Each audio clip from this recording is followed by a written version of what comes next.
Hey, everybody, welcome to Ronline Report. Today's guest, you know him as VOB, the voice of bodybuilding, Bob Chick. Please welcome Bob Cicherillo. How are you, Bob? What's up, Ron Harris? Ronline? Ronline, yeah. You know who thought of that name, Ronline? Peter McGuff. He did. So yeah, there it is. the late, great Peter. Yeah, thank you, Peter. So the reason I have you on, you're a great guy, and I love talking to you anyway. But we have some controversy because of the things Fouad Abiad said on his broadcast. It's been a couple of weeks now about the athlete's representative, which is a position you've held for. Oh boy, we'll get into it. But let's break down the history. How did that position? Were you the first ever athlete's rep? Was there ever one before you? There was actually two, technically. Rob Wilkins, who you know, used to be a right-hand man to Ben Weider. He was actually the athlete liaison. This is going back to the late 90s. Yeah. It was a slightly different position. And then Sean Ray was actually voted in as the first one. That was under the rule of Wayne DeMilia. Oh, wow. This is in the early 2000s. So who voted? So the athletes voted? Yeah, the athlete. Well, we didn't know because it had never been done before. So Wayne came up with this some convoluted methodology of you needed X amount of signatures, and it was like 90 something signatures or whatever. Oh, long story short, Sean got the signatures, and we kind of campaigned, and he got the spot. And it was, unfortunately, it was very short lived because he didn't get along with Wayne. So this was the problem, and that nothing was going to get accomplished, and was getting accomplished.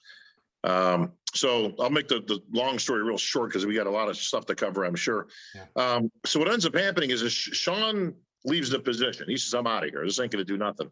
Yeah. I then obviously kind of volunteered for the job because nobody else was interested. So Jim said, well, listen, we'll post the position up. If anybody wants to run for it, you guys can have a runoff kind of a thing. And nobody else was interested.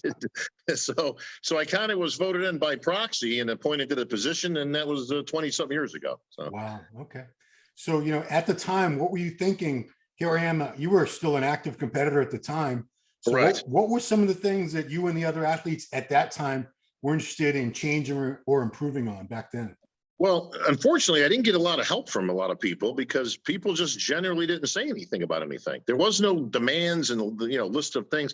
So 99% of the stuff I came up with on my own, things I thought would be nice to change, and that was anything from rules to criteria to actually I just stumbled on this one the other day. I completely forgot. I lobbied to get rid of the posing round, it being scored. Me and Peter, God bless him, we used to go round and round on that one. He saw it the other way, but I was adamant that we didn't get scored on the posing. So, it was kind of a useless round. And I wasn't, I didn't like the fact that you could take Sean Ray, since we were talking about, he never won a posing round in his life at the Olympia. Really? He was a great. Yeah. But Dorian won a few. So you see what I mean? It was, I didn't like that they had like these combination rounds. So we got rid of it, but there was a whole bunch of things. I had different divisions I thought would do well. That I proposed, things like bikini, women's physique, the men's 212, and then you work with the league obviously in trying to improve everything for both sides. Some things are mutually beneficial. They don't have to be really for one or the other. Yeah, so I know we're going to get to this later, but just to put it out there now, you did come up with those divisions, did you not? Yeah, how it works, Ron, because a lot of people don't understand how it works. By the way, let me interject this. Since a lot of people seem to be asking this still, it's just lingering 2 weeks later, but this is a non-paid position. I'm not on the payroll. There is no, he's a company man. I've never received a dime from the IFBB for this. Is a volunteer spot. Okay. So let's just get that out of the way. So how it works is I would come up with proposals, and there was other athletes reps at the time. We brought in athlete reps for every division at that time that existed. Wow.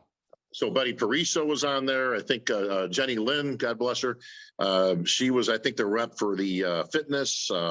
So there was other, people that were involved. Now, they didn't contribute a whole lot in terms of proposals and things. I did most of the, the work when it came to that stuff. And most of the proposals I put in actually encompassed everybody, not just the men. So it was kind of like all-encompassing things, like, again, scoring changes and different things like that. But yes, how it worked is I would come up with an idea. Let's just say it was 212. Okay. which actually originally was actually a 210 division. Right. For one, I Went think through for some like minor one change. show. Correct. And then it went to 202, and then we adjusted it up to 212. That's where it's been ever since. But I just thought it was, I mean, you could see the weights were going up and up. And most of the classes turning pro, as you know, Ron, because you've competed, I think, in the up to the light heavies? That was a heavy at some point, yeah. Heavyweight. Most of the classes were under that parameter. So I thought, well, how fair is it that you're standing up there next to a guy who you could be losing 50, 60, 70 pounds of muscle to? That's why we have different classes in the amateurs. Yeah. So I proposed it.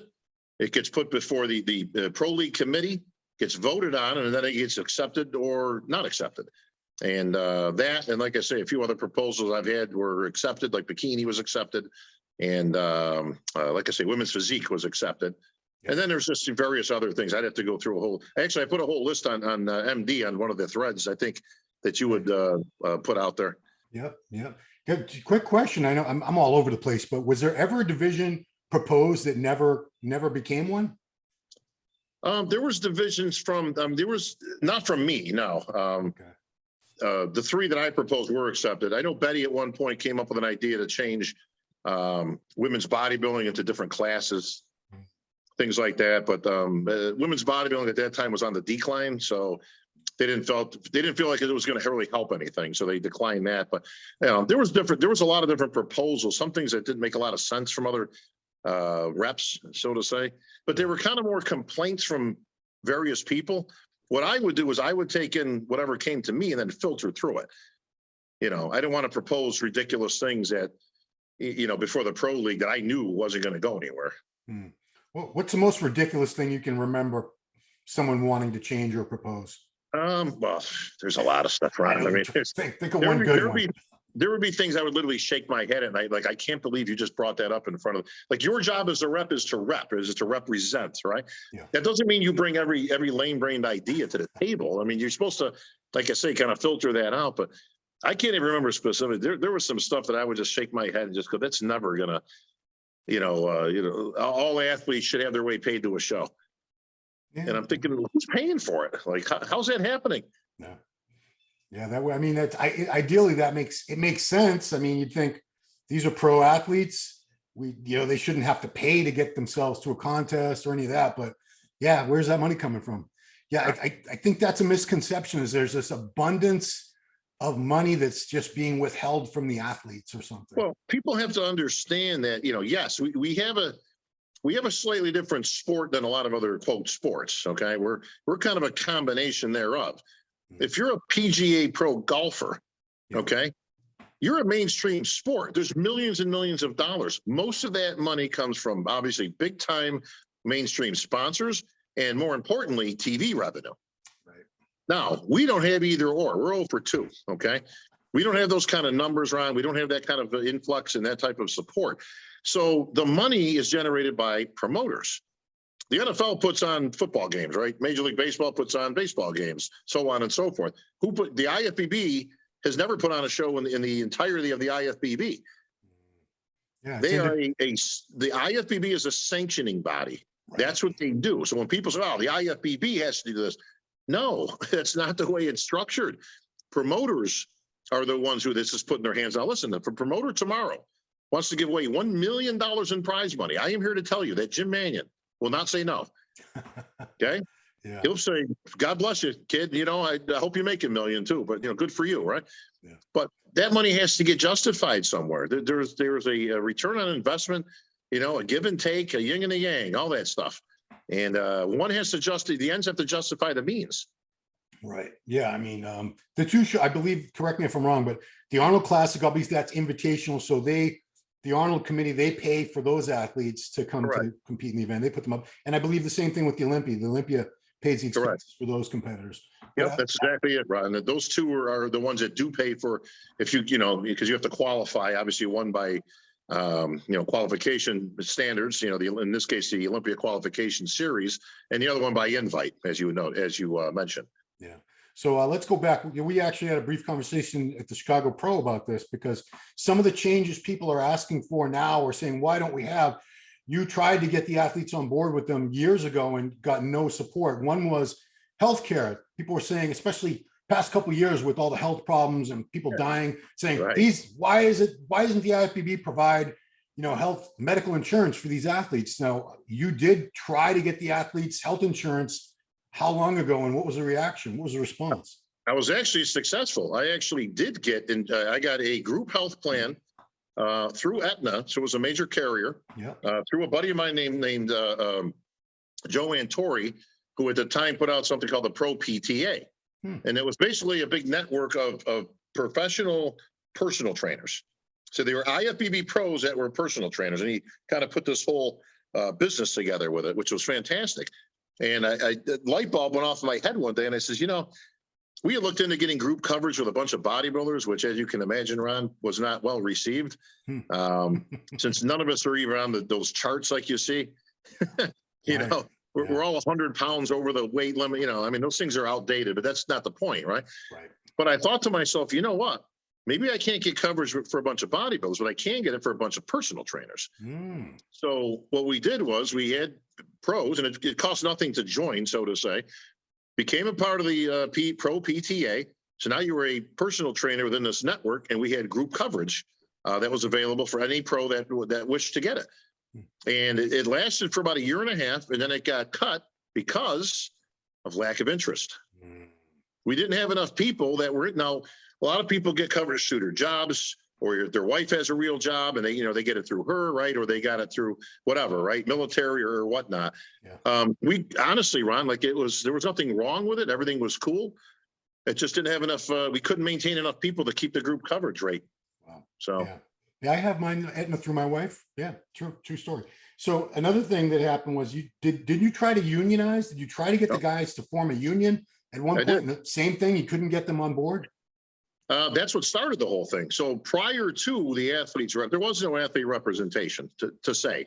Rob Wilkins' role as the liaison didn't really have anything to do with that.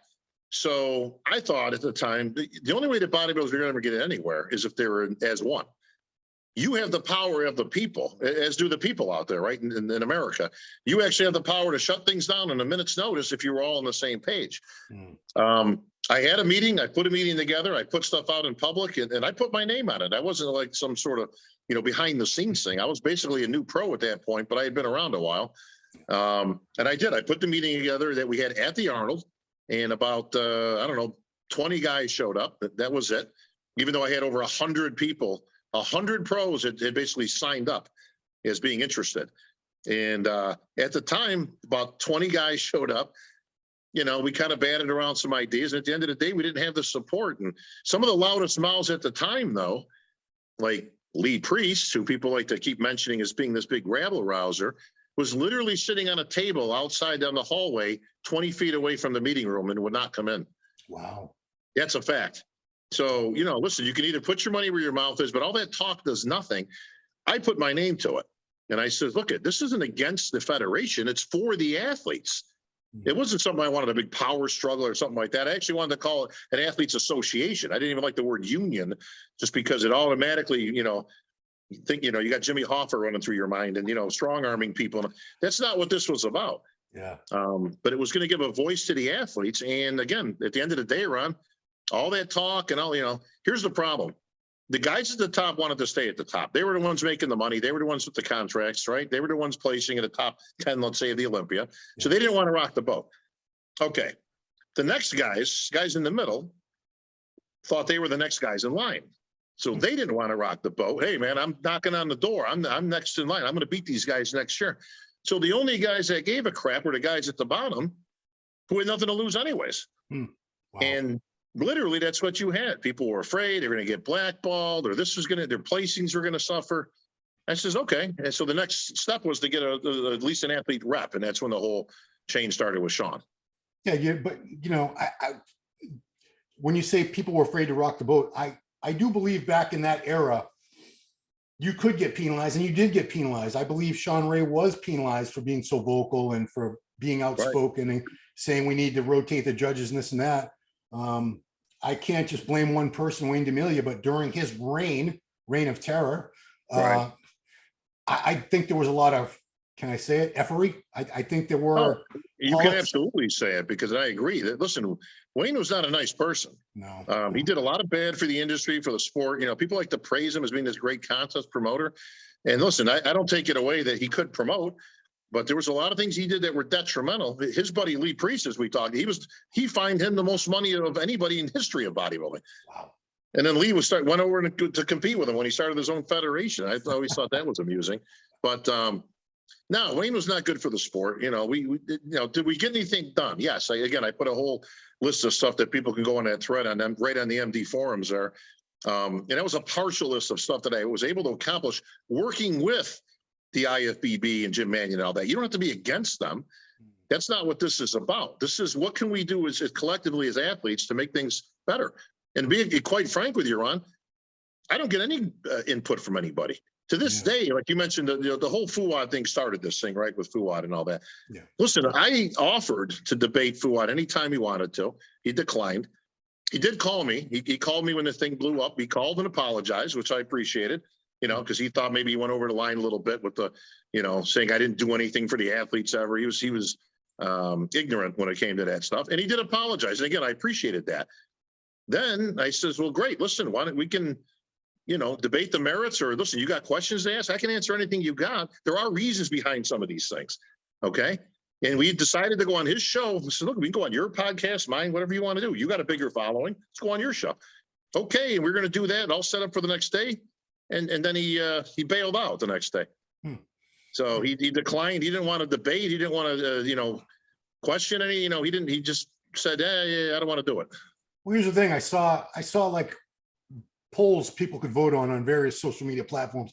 Who should be the athlete's rep? Fouad, Lee Priest, this, that, but none of them want to do the job anyway.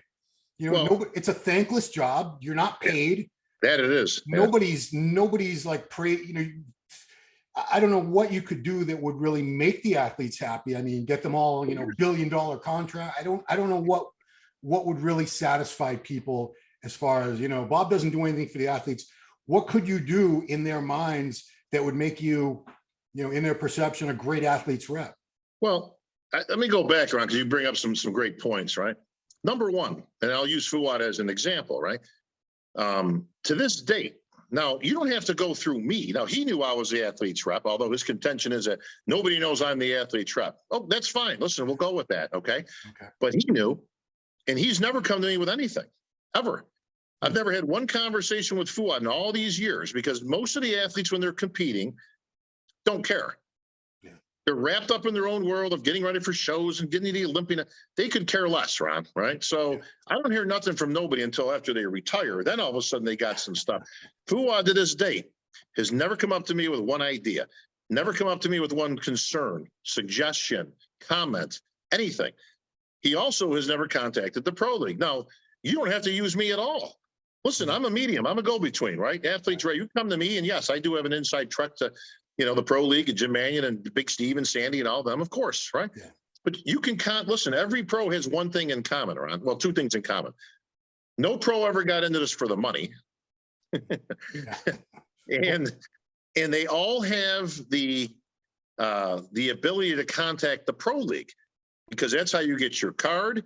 That's how you get your contracts for the show, right? You email the Pro League and they send you your card, or you pay your dues, right? Yeah. Anybody can contact the Pro League at any time.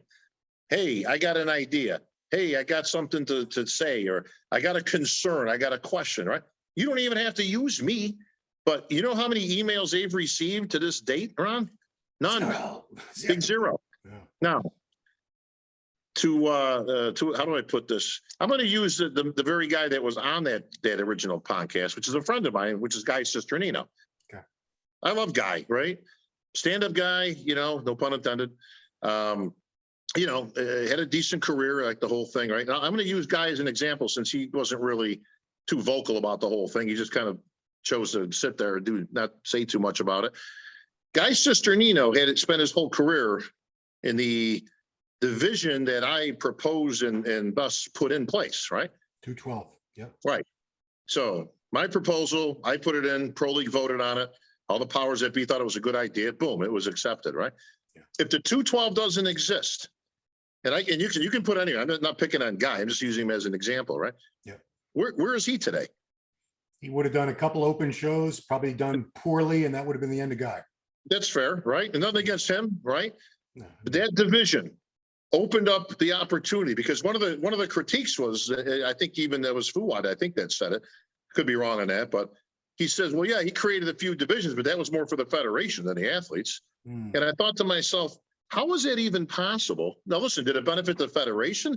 Yeah, more at the amateur level, of course, Right. but it created opportunity for people like Guy, like Flex Lewis, like Jose Raymond. I mean, I can keep going, right? They gave these guys a platform to be the best in the world, to be the 212 Mr. Olympia, right? In Guy's case, to get to earn multiple titles, which he won fair and square, got on the Olympia stage, signed contracts, was in demand, did guest posings, right? Your whole career was in that division. If that division doesn't exist, I'm not so sure you're on the map. Maybe you compete, like you said, a handful of times and you're out getting a real job somewhere, maybe, right? Ask Flex Lewis if it did him any good. Ask Sarah Villegas if it's doing her any good. How about, here's a name for you, Ron. How about Dana Lynn Bailey? Did she do anything with that title? Well, she's doing okay. She's got a little clothing company. I think it does all right. Yeah, they make a few bucks, right? How about the bikini? Where do we even start and stop with that one, right? I mean, talk about people making a career. The Janet Layus and everybody else that's come down the pike over the last, whatever. This has given huge opportunity to athletes to make a career out of what really is a part-time gig, right? I mean, this job was never made. A pro bodybuilder was never made to be anybody's full-time gig. I mean, go back to the 70s and the 80s. A lot of the guys had very brief careers, especially like the 70s. They had very brief careers because there was no money in it. There was only a couple shows a year. There were no real, aside from Arnold being with Joe Weider, there was very, very few contracts. Right. Almost We're not a mainstream sport, Ron.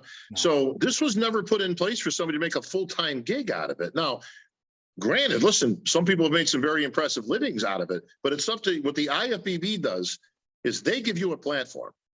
They give you a stage and a sanction. That's it. It's up to you to do the rest as an athlete. Now, some people have walked through that door, and it's not just Arnold and Lou. There's the Gasparis, there's the Labradas, there's the Ronnie. How's Ronnie Coleman? How about Jay Cutler? Jay Cutler's the most popular bodybuilder on the earth still, and he's been off the stage, what, 8 years? 9 years, yeah. 9 years. Geez, it's been that long? Yeah. You see what I mean, Ron? But listen, you can do a lot with it. Some of these guys are multimillionaires. Yeah. Or you can have the chip on the shoulder. Well, didn't do anything for me. It's like, look, it's not up to them to promote you. You have to promote you and put it out there. Yeah.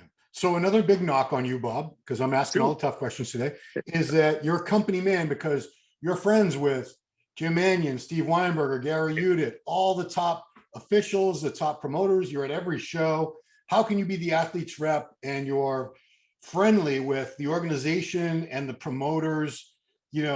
They think, well, Bob's only going to act in their best interest, not in the athlete's best interest. So what do you say to that? I say everything's been in the athlete's best interest. Have some things benefited the federation? Absolutely. But why shouldn't it? It can't be a one-way street. You have to work with the federation. And yes, I was in a good position. And again, just to go back, Sean didn't last because he had no relationship with the federation. So it went nowhere. He got nothing done. That's why he abdicated the throne and said, all right, I'm out of here. Nothing's going to get accomplished here. And because of my I would actually argue that the counterpoint, which is completely opposite. The only reason I've gotten anything done is because I've had a good relationship with Jim Mannion, with Steve Weinberg, and with all the powers that be to Jim. Let me tell you something about Jim Mannion for all those people who don't know. Jim has always been receptive to ideas. He has never shut me down in any respect, bringing in my things, ideas to change the scoring, the qualification system. And listen, not everything has been accepted. There are things I proposed for many years, including to this day, that were not accepted for various reasons, or we had a different system that was put in or whatever. It doesn't mean I'm not still trying. To this date, I would love to get rid of the point system. I'm not high on it. I don't like it. I don't like the idea that it rewards people for competing over and over and over and over again. I don't think that is healthy for the athletes. I would much prefer to see a bump system, which I did propose 10 years ago. Where if the guy who's qualified is already qualified and wins, it goes to the next guy. And so on and so forth. So the top three, let's say, you would work on a bump. So there'd be no points or anything like that. But if I go to a show and the guys number 1 and 2 are qualified already, and I'm third, I qualify. Yeah, that makes sense. Great. Dangles the carrot, doesn't shut off opportunity for pros to get there. You see a superstar, somebody jumps into a show, or a Cult Wasser, type of thing, where she goes into a lot of shows and she's qualified for life anyways, as a current, or not current, as a former Olympia champion, that you can go in and you still got a shot. And I would love to see a cut round at the Olympia. I would qualify twice as many people for the Olympia, except I'd have a cut round, just like the Olympics do, just like wrestling does, just like golf PGA does, right? You got to make it to Sunday, Ron, right? You got to make it to the, you watch the Olympics. There's only 8 lanes on the TV. 8. They start with 52 and they get down to 8, So I'd like to see something similar at the Olympia level. So I guess the question, when people say, what would they like to see change the most? They want to say more money for the athletes. So, but no one has the answer to where's that money coming from. There's this perception that the promoters are making millions and millions of dollars. The federations got billions of dollars, and they're just being greedy and keeping it all for themselves when they should be sharing the profits and paying these guys a salary. Like, they say NFL players get paid, Major League Base. These guys are all making a fortune. And we have people that are top of the sport that some of them are financially struggling. So, how much money is actually available? Where would this money come from? Well, here's the funny part, right? And you're right. Money has to come from someplace. It just doesn't get created out of thin air. We don't have mainstream sponsorship. We don't have Ford or Chevy or, whoever, right? Advertising. We don't have any TV revenue. Okay, so that's out. That's where most of the money comes from with any of these main sports, is TV revenue, millions and millions and millions of dollars. That's how it's generated, right? Yeah. So I got to go back to exactly the first point ever raised, though, which is, what are you athletes looking for? Like, I keep hearing, well, Bob's out of touch. He's old, he's been around. He's old school, right? They don't know, him and Sean, right? They don't know what the athletes of today need, Ron. This is what I keep hearing, right? Yeah. And I ask, what is it that the athletes of today need? Like, I'm still trying to figure, nobody can come up with anything. Fouad, to his credit, came up with 3 things just in their little brief thing. 2 of them were ludicrous, and the other one, I actually understand what he's talking about, but he mentioned having the same judges judge every single show, which, as you know, is physically and, for many reasons, impossible. Yeah. He said that he'd like to see the same lighting used at every show. Also impossible, which he should know as a promoter for the last 10 years. He knows that's impossible. You do the best you can. Listen, the lighting's not an issue. What he did bring up, which, and again, I don't even have any issue with this, was, in his opinion and his people, he'd like to see a black backdrop behind all the bodybuilders at every show. Yeah. Now, I get what he's trying to say, but for many, many reasons, that's not going to happen. One, there's sponsors that pay a lot of money to have their name in that. 2, advancements in electronics and technology is, where years ago, Ron, you didn't have any choice. Well, now you can have an LED screen, right? Or moving things going on. Or some of it's great. I've never been a big fan of LED for a couple of reasons. And you're in media, Ron, so you know as well as I do. Harder to take pictures. Yeah. But there's something that nobody has touched on, and this is a great opportunity for us to kind of clear the air on why this is. First of all, I don't like moving things going on behind the bodybuilders. I know the Olympia, they had a whole bunch of stuff going on. It's the Olympia, it's a grand show and all that. Yeah. Listen, tone it down a little bit. I'm in for, the coolness of it and all that, but maybe even for the prejudging, right? You can still do things. Just make it at a lower tone where it's darker. Yeah. Okay. You don't want a lot of competing things. You also don't want light coming at you. It's very difficult. But here's what I wanted to touch on, Ron. You've been to as many shows as I have, in the front row, covering shows, as you do. Yeah. When you're there in person, there's depth perception. Okay. Yeah. As well as I do, Ron. You can sit there. I mean, we were just at a show this last week, Chicago. At Chicago, and they got an LED screen and all that. Did you have any issue looking at the physiques, Ron? No, because I was directly behind the judges. I was right there. Correct. Now, the reason is because the athletes to you are up here, and the background is back here. So you have depth. Yeah. Now, the reason that people complain is if you're watching it on TV, you don't have any depth. So I can absolutely understand why it looks a little busy, right? Or too busy, or I wish it was. I get that, but that's not what we're seeing up close. That's not what the judges are seeing. It's not what the media is seeing. It's not what the fans are seeing there. You can see absolutely just fine. So what's the answer, Ron? As always, it's in the middle. We don't need dead black curtains like it's 1982 when we're competing back in the day, Ron. Yeah. You also don't need flashing bells and whistles like you're watching a Japanese anime on screen and people are going into convulsions. Seizures. So, but I hope that clears up for some people. You know, like they always like to get on us, Ron, and we say, well, you have to be there to see it. Oh, I guess you got to be there. Oh, I get, yes.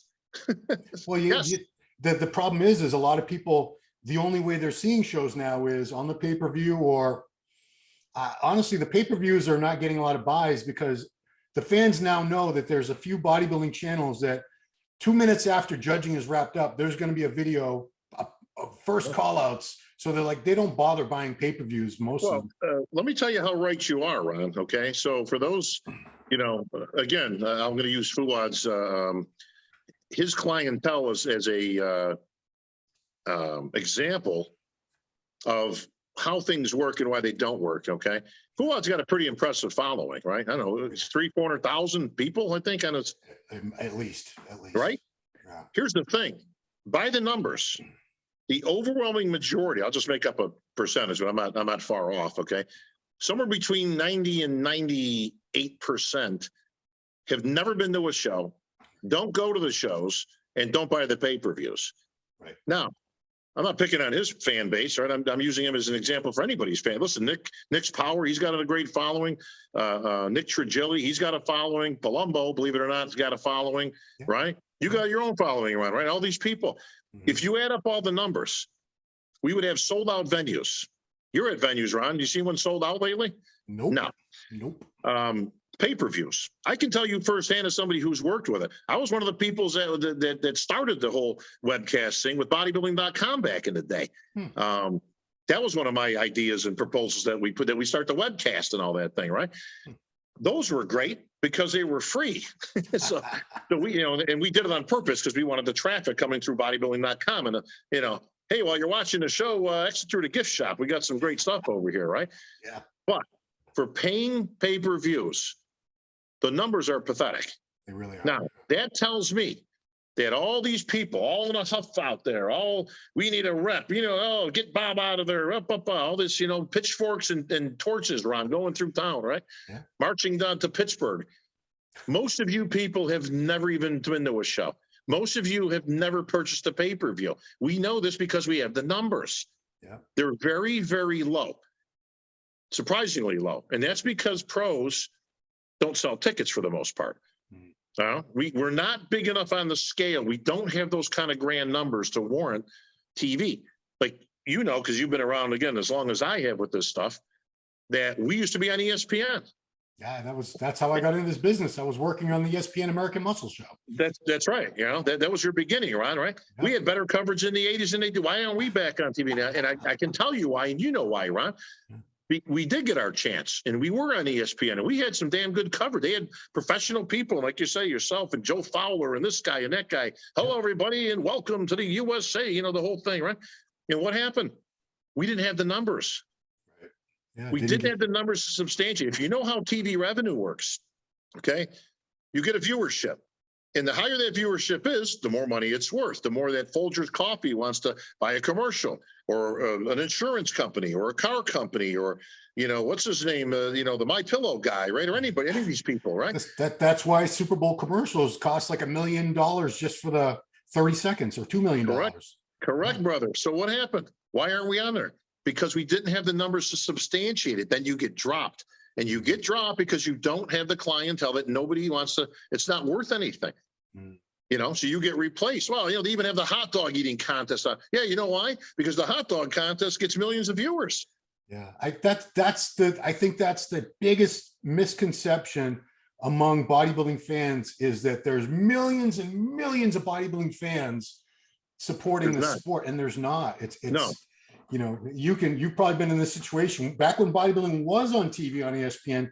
I remember being in say a bar, and someone flipped the channel. It was bodybuilding, and people would start going, "Hey, Get that shit off. Change that. They didn't want to see it. Bodybuilding is a niche sport. It's a cult sport. It And doesn't it still have. is. It doesn't have the popularity. And I'll tell you my theory why, and you can confirm or deny it. It's because most bodybuilding fans are bodybuilders. The average Joe has no idea what they're looking at. They have no interest in it. They can watch football, baseball, basketball because there's something going on that they understand. Okay, this guy's got to run down the court and put that ball through that hoop. I get that. But they're looking at bodybuilding. It's just a bunch of big juiced up guys in thongs all oiled up flexing. It just doesn't compute to them. You're very much on the right track, Ron, and I'll add something to it. The biggest thing that's held bodybuilding back, and I've got interviews going back 20 years. I've got articles in Flex magazine that I've written, Muscular Development, other industry magazines and such, and all, and interviews I've done. Again, you go back 20, 25 years, and I'm still talking. An interview I did 20 years ago, I could have said last Tuesday. What we lack is entertainment value, and you got to have good guys and bad guys. Now, it doesn't mean it's got to be hokey, right? Doesn't have to be preconceived. It's not a wrestling type of thing. But the biggest problem, what kills bodybuilding and always has, Ron, is indifference.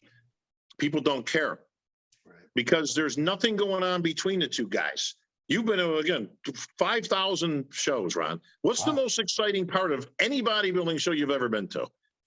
Boy, I'd say in recent years, the only exciting thing that I can even remember was in May at the New York Pro when Blessing won, and then he called out Nick Walker on stage. It was like, but we never see anything like that. That was the rarity. Great example, right? But you just sat through a show, right? You just sat through the Chicago Pro. You saw some bodybuilding.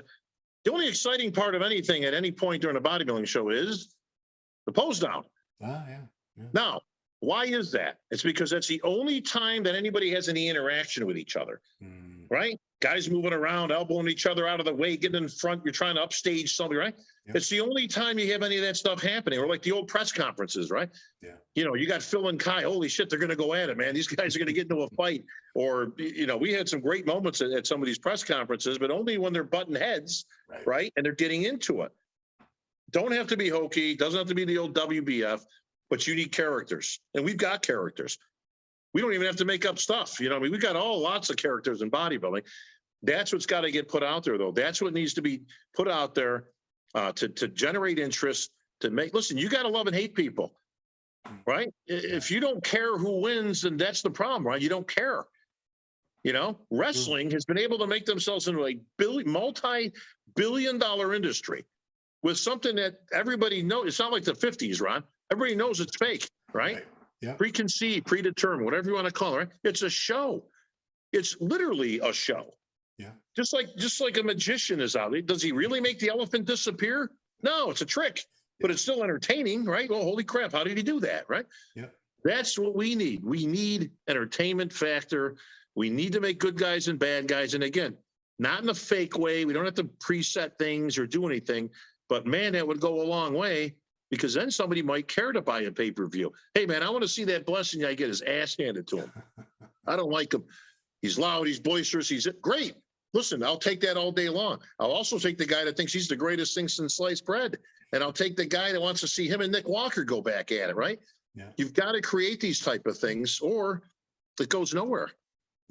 So, getting back to the whole athletes rep thing, and I just feel like it's a position that really can't get much accomplished just because the athletes, talk about indifference, none of them want to rock the boat. If they're doing well, they don't want to disturb anything.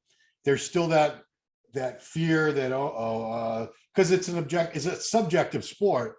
Sure. Oh, maybe I won't get the first call out. Maybe they're going to score me down because I complained about something. And, you can't get, everyone's out for themselves. It's not like, well, it's an individual sport, right? It's not a collective. They're not on the same page. They're never going to be on the same page. And the problem is, you're right. They're all looking out for themselves, and the people that are competing all have their own best interest. If I were to go to Nick Walker today and do a podcast and say, okay, Nick, I know we've been, talking about this whole rep thing and, the athletes want more money. Are you willing to sit out the Olympia, make an announcement right now, today, that unless the Olympia is doubled in prize money, that you're not going in? Are you going to do that? Would you commit to that today for the betterment of your fellow athlete? And I can pretty much guarantee you, Ron, that he's going to go, what are you, nuts? Right? And I mean, listen, this guy was in the top, what was he, fourth last year? He was fifth, yeah. He's knocking on the door. This guy, you could be looking at your next Mr. Olympia. That wouldn't be completely crazy, right? So why would he do that? And the answer is he won't.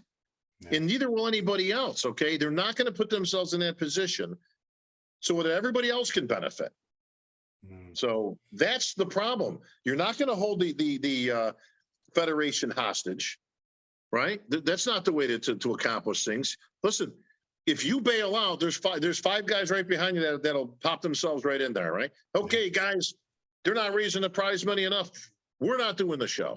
No, you're not doing the show. There's a whole bunch of other people going, wait a minute here. This is my opportunity to, I've been trying to get to the Olympia for 6 years.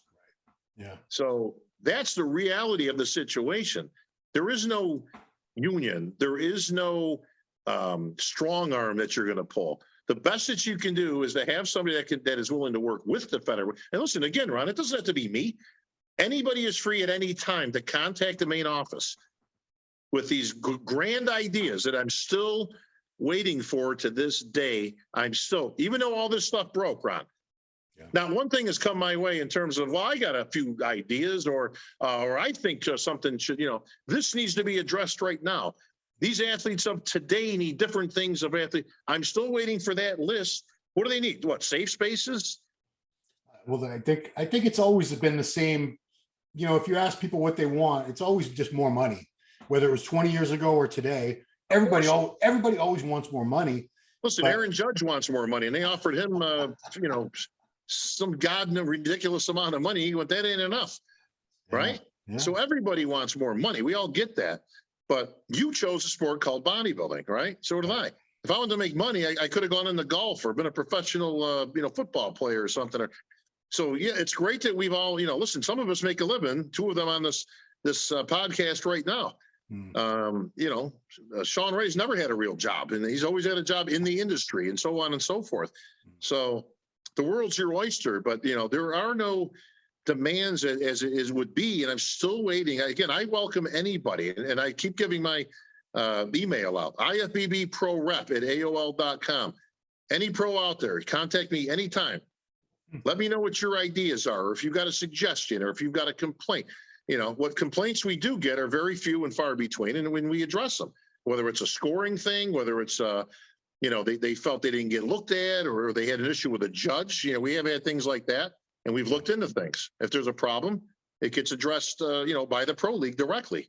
Yeah, I going back to this, the health insurance thing is most of these guys, you can't get them health insurance because they'd have to go off gear and lose like 60 pounds to get approved for health insurance.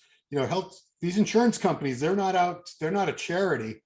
They're not going to take on high risk people. And unfortunately, bodybuilders are high risk for so many different ailments. But again, they have to realize what the federation does and how it works.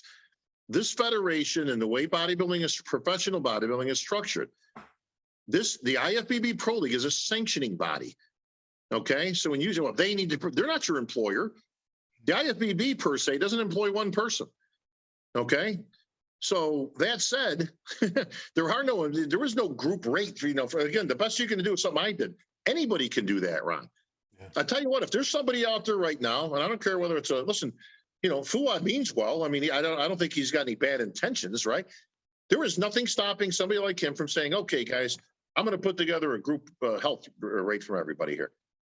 Listen, go knock on some doors. Maybe you got an in at Blue Cross Blue Shield. I don't know. Do it.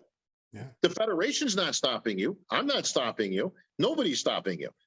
Nobody's stopping anybody from doing any of these things, Ron. Like I said, they've got direct access. So by pointing the finger at me for not getting shit done, which is a complete joke, like I said, they can see that partial list because I've forgotten probably half of this stuff. By the way, I do think it's amusing when I hear the chants of Lee Priest for athletes rep when I'm the one who actually got him back in the federation as the athletes rep. I wrote his reinstatement letter to get back. He came to me and asked me to do that to get him back in. I didn't have to do it. Is he? What is his status? I'm not even sure what his status right now is the same as the guy you just passed on the street. Going to the store. He's nowhere. He's not part of the federation. I got him back in. He agreed to compete and all that. He found various reasons to not compete.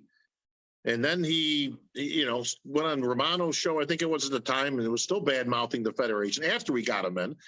Okay, you know, whatever. And then January came and his card expired like everybody else's does. And that was the end of it. He just never got renewed. His chance of being banned for life and all that is a complete fabricated lie. He has not been banned for, if he can produce, and I've asked him this 10 times because he likes to be the rebel out there and poor me and, oh, I've been banned for life and all that. It's an unmitigating lie. He's not been banned for life. Jim Mannion has never banned him for life. I keep asking him, you produce me the email from Jim that says you've been banned for life. I'll eat that paper. I'm live on air here with Ron Harris. Okay. I'll put Tabasco on it and I'll chow it down as we're talking. It doesn't exist, Ron, because he's not been banned for life. He's just not part of the club. And he could have got in the other year. This guy is, by the way, who could be worse as an athlete, Trepp, with a guy who's completely obliterated his own pro career?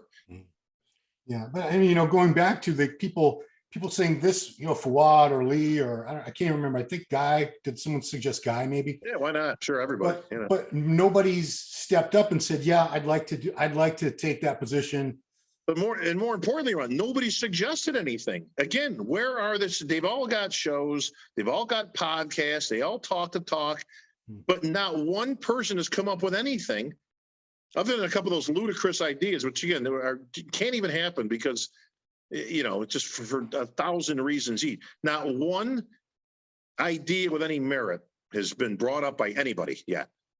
Or again, what they're looking for. Again, these athletes of today, I keep hearing, we're out of touch. We're old school. We're back in the 80s. We don't know what these people today need.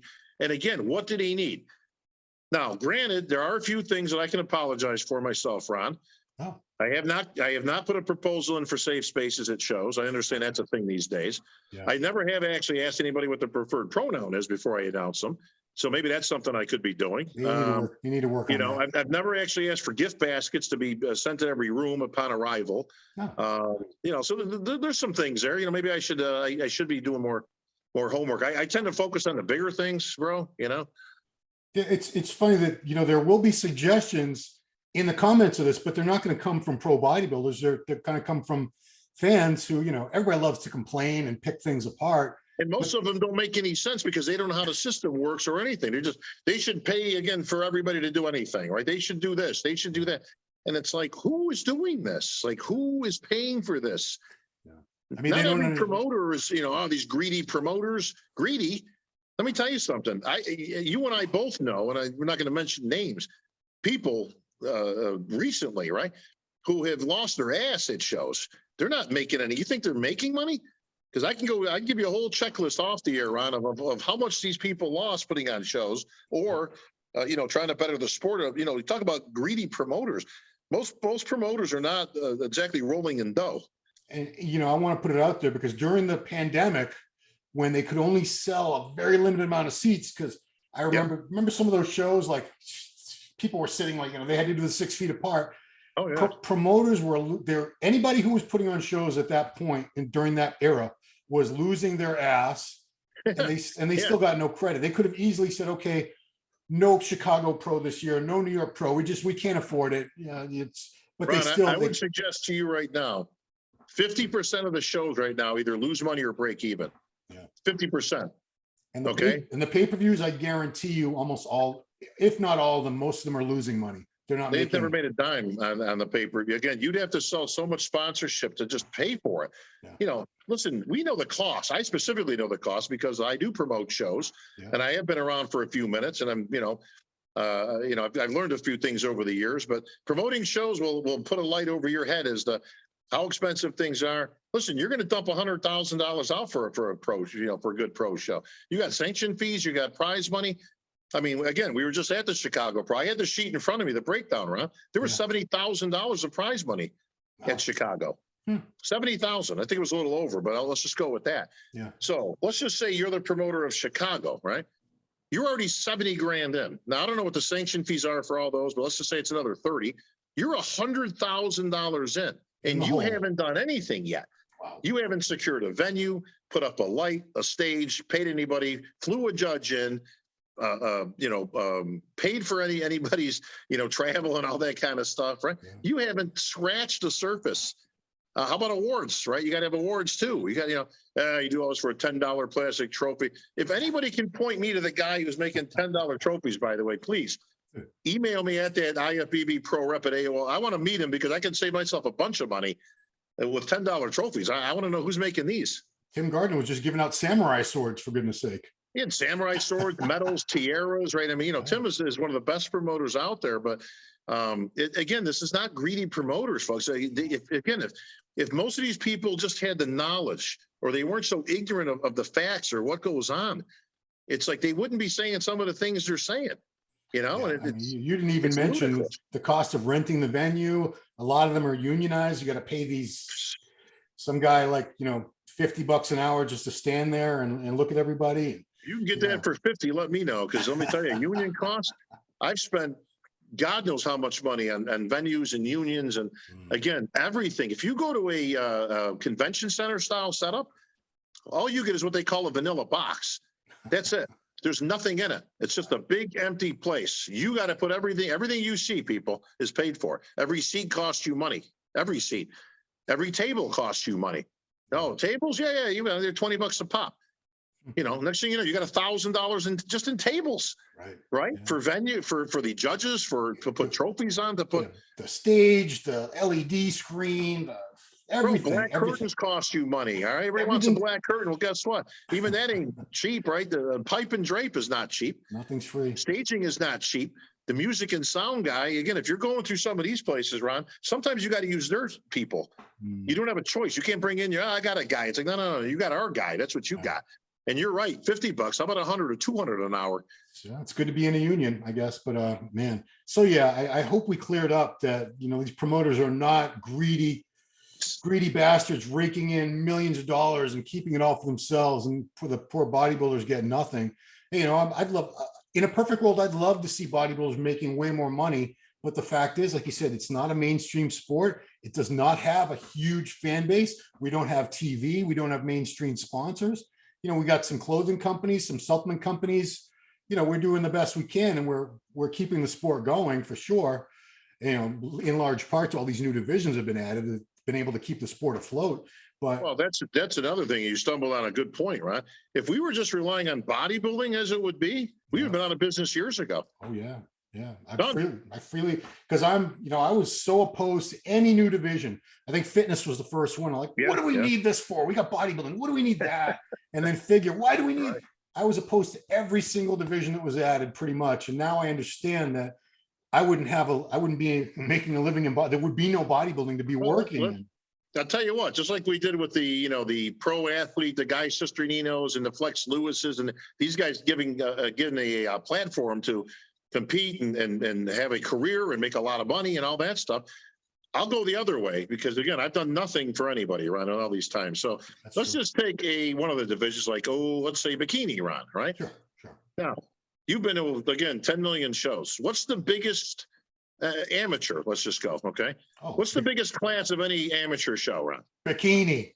By far, right? It can be up to 50% of your people at a show. And then men's physique. And men's physique. Now, I didn't have anything to do with men's physique. Nothing against the boys. Love the board shorts, but that wasn't one of mine. But let's just focus on bikini for a second. Yeah. So for Fouad, who is a show promoter, I found out, because I didn't know, I was ignorant myself to if he put on a show, but apparently he's been doing it for 10 years. Okay, great, beautiful. His biggest classes are bikini, right?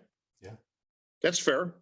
So with a division that, again, I proposed and brought to the Pro League, and they adopted it and put it in and all that, blah, blah, blah, right? Yeah. Show promoter Fouad has made thousands and thousands of dollars from bikini entries, crossovers, mom, dad, sister, and bro coming to the show, and so on and so on and so on, with a division that I spearheaded. Yeah. So I'd suggest that when you look at things, boys, you may want to kind of take a step back with that.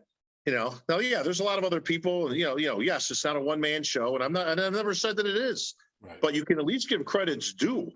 When you're making thousands of dollars, and you ain't making it from bodybuilders, I guarantee it, bro, because you know what? The bodybuilders, as you know, Ron, is usually the smallest group these days of the competing athletes. By It's far. bikini, board shorts, classic physique, and then you get into the other divisions. And bodybuilding is usually towards the end.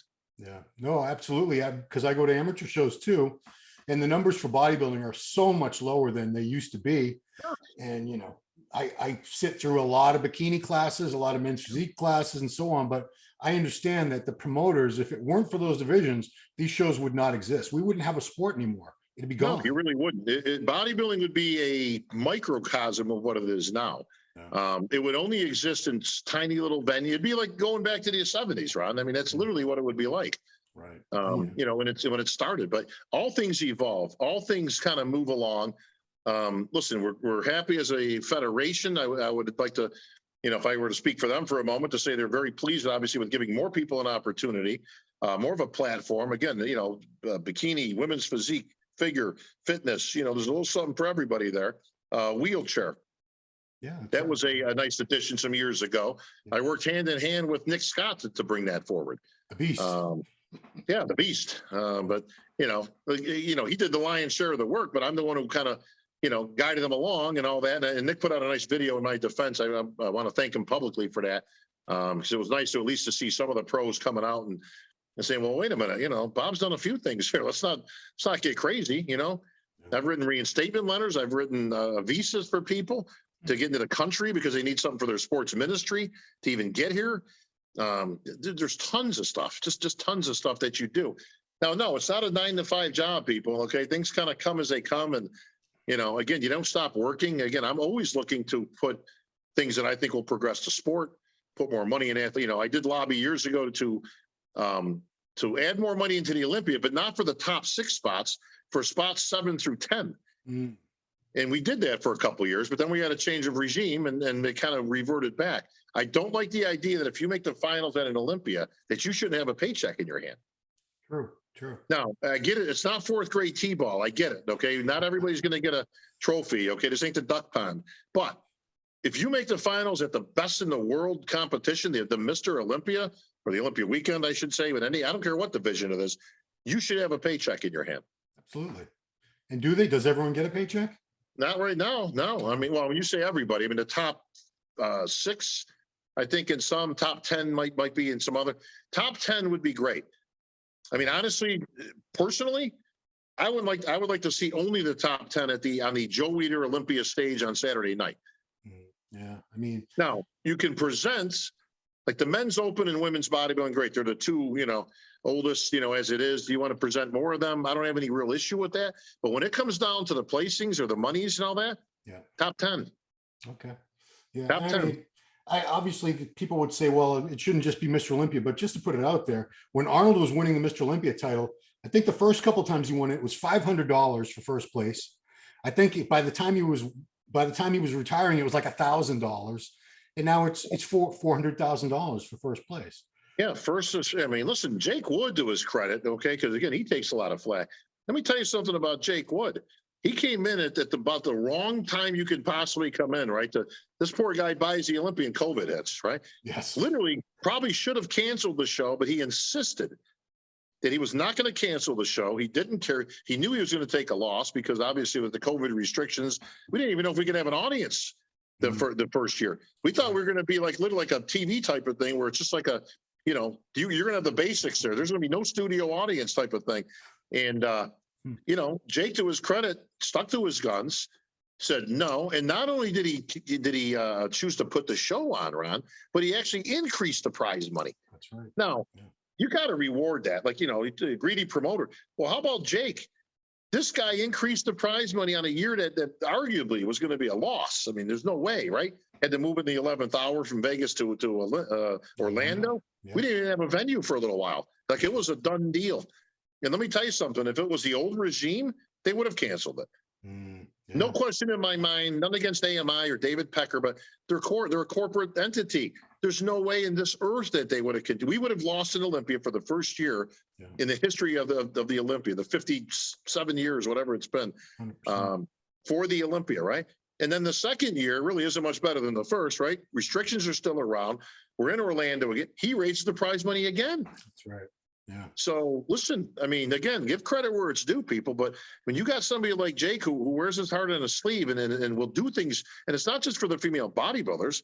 That's his thing. That's kind of where he came into our world with this stuff. Yeah. It's for all of bodybuilding. So again, hats off, credit where it's due. Yeah. He's also 6'11", isn't he? Yeah. But at least, we had a bulb out on stage. He was able to, help us out there on a moment's notice, right? Good Lord. Well, I think we covered everything, Bob. I mean, I hope we cleared up a lot of misconceptions and misperceptions about, what the athlete's rep does. And this is a volunteer position. Everything you've done is on your own dime. You're spending your own time for the athletes. You're not doing it to advance the promoters or the federation. It's for the athletes. Listen, I like to think it's a win-win, Ron. Like I say, has the federation, benefited? Yes, they have. Has the athletes benefited? Yes, they have tremendously. Yeah. So, and again, nobody has to go through me for nothing. Listen, you want to bypass me? You think I'm a complete idiot? Whatever. God bless you, right? Yeah. Go to the league. Go to the league.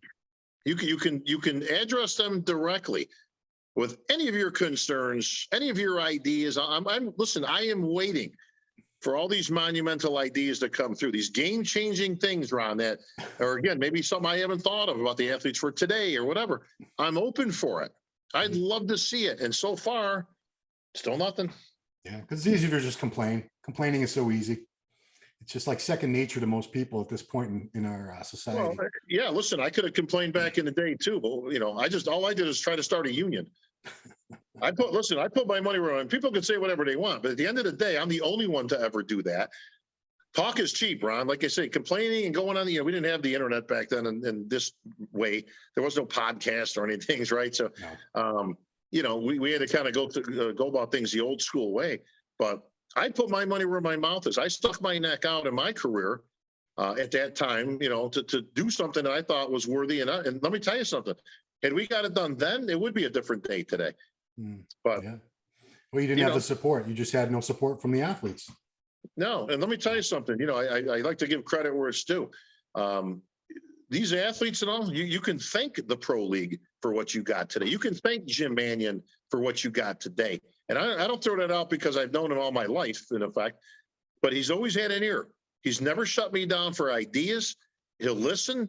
All right, let me think about that. Hey, I like that, or yeah, I don't know about that, or well, here's some counter, points to that, or whatever, right? Yeah. If they didn't want to adopt any of these things, they could have not. They could have said no.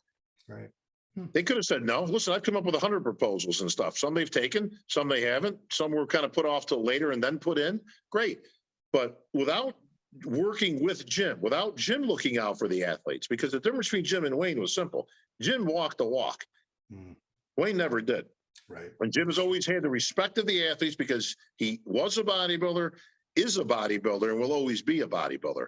Yeah. And without that support, or if you want to make it an athletes versus the federation thing, I'm here to tell you, you will lose, people.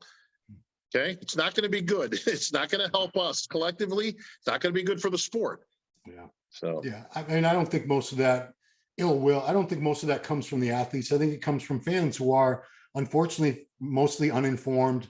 It's great that we have these platforms on the podcast and YouTube so that millions of people all around the world can follow the sport, but we also have a lot of people who really don't know much about it and how things work.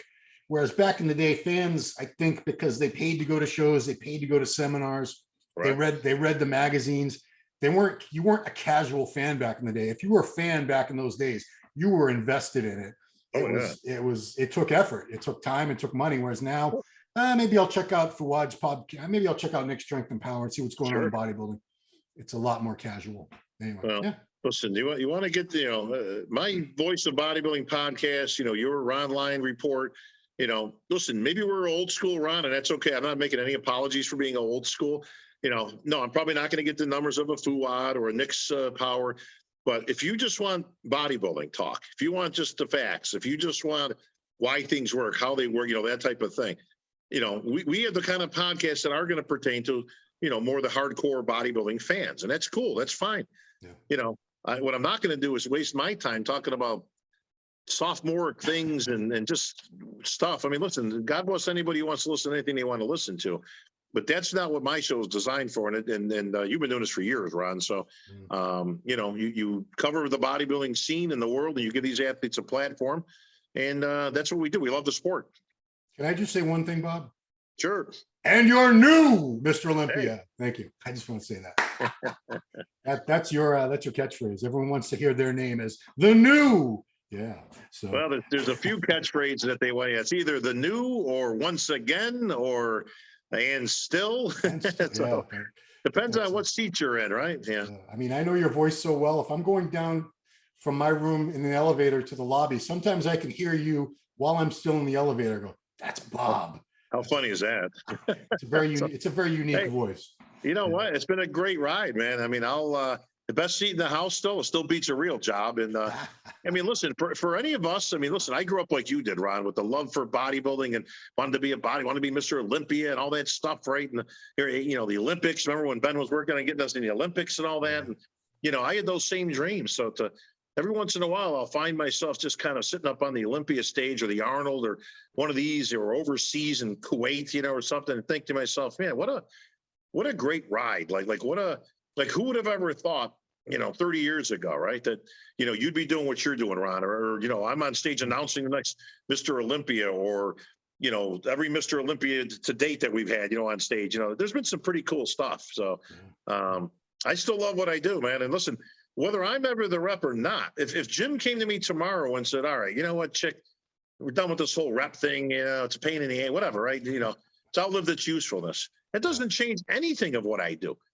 First of all, the pay's still the same, right? Secondly, I'm still going to give him ideas, or what. I don't have to be the official athlete's rep to do that. All that did was give us a voice collectively as an entity, but it wouldn't change anything. I mean, I would still go to Jim. Hey, Jim, you know, maybe we should look at changing this, or hey, I got an idea for that there. I don't need a title to do that, and neither does anybody else. Right. Yeah. Jim has an open door with his email. You can contact him anytime. All right. Well, that's I think we covered a lot of ground today, Bob. I hope people watch this, listen to it, and I hope it educates some people on the reality of the way things really are, so that some of these baseless complaints we'll stop hearing them. I hope so, because it gets annoying after a while. It does. And believe me, it's very disheartening for somebody, again, like myself, who's poured their heart into this stuff. And some of their the comments are hateful. You know, it's like, geez, you know, is that really necessary? Like, I mean, damn, you know. But YouTube comments are vicious. Oof. Listen, as always, because we've done a few of these, Ron. You know, you'll put this podcast up. I hope we obviously get a lot of views. We will be more than happy to start a thread on it, people. Chime in, boys. If you got other questions or you want clarification, you know, start a thread. Listen, I still pop on the boards, and then you know, I can answer everything that you got to throw at me. Yeah, and you said anybody wants to debate you. You know, I'd love to have it on my show. Anybody wants to debate you or whatever, talk about this position. Let this be an open call, Ron. Like I said, I repeatedly asked any of these experts out there if they want to go toe to toe. I asked Fouad again. He was all set for it, and then he backed out in the last moment. I was more than happy, and it wasn't going to be contentious, Ron. Right. I don't dislike Fouad. I've always liked him. We've always had a decent relationship, and yes, I did take exception to some of the stuff he said because it wasn't true. So yeah, I did take it personally. How else would I take it but personally when it's me?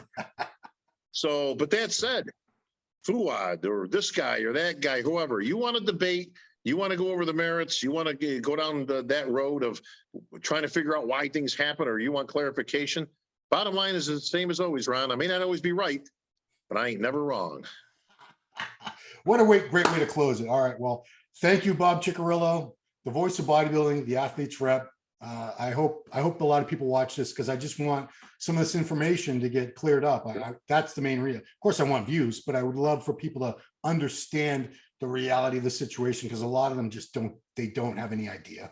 So hopefully this will help them out, but appreciate you taking the time, Ron. Give me the platform. Thank you, Bob. All right, everybody, please subscribe to the channel, like the video, I know you're going to have some comments, leave them down there, please. We love it. We love your feedback. So hit that little notification bell thing, all that good stuff. And that's it. Thanks for watching the Ronline Port with Bob Cicherillo. We'll see you next time.